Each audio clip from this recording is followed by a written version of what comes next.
grocery stores. So let's get started.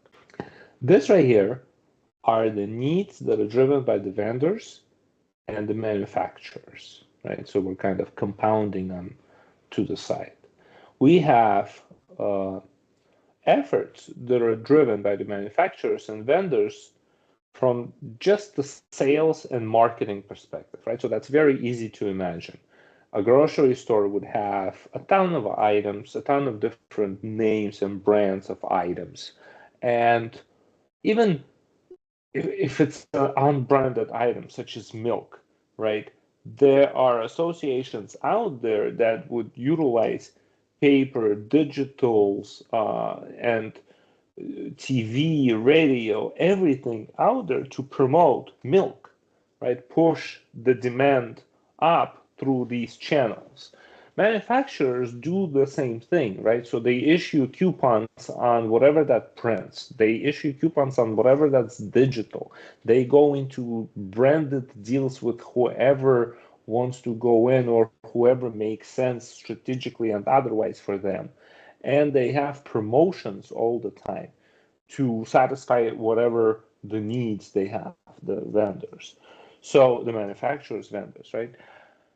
And lastly, more and more you will start realizing that manufacturers are now looking for ways to connect with consumers directly. So loyalty programs from major manufacturers is not that unheard of, right? Major tobacco manufacturers have their own loyalty programs. Major soda providers, Coca-Cola, Pepsi, have their own loyalty programs.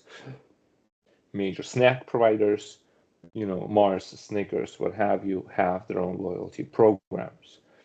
This is kind of what I'm talking about here.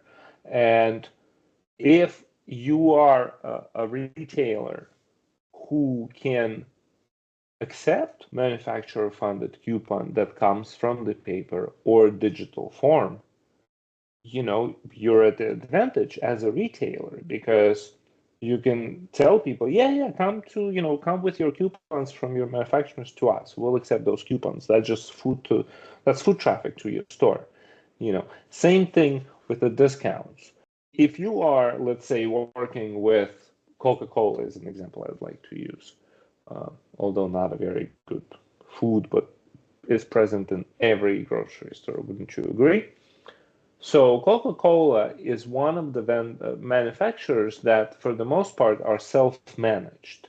So you, as a small store, don't necessarily buy products from Coca-Cola. Rather, you give them shelf space, and somebody from Coca-Cola manages that shelf space and everything that's entailed with it. Well, one of the things that's entailed with it is Coca-Cola coming in and saying, we're running this promotion. When people buy 2 bottles, they get, a special deal.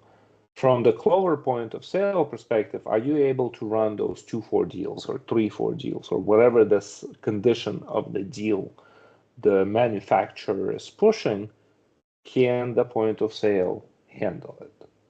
Right. So that's kind of the manufacturer and vendor sales marketing needs that are pushed onto the retailer, because retailer wants to be able to accept coupons, wants to be able to issue discounts, and that goes for and participate in other promotions, right? And loyalty that manufacturer initiates or is out there promoting.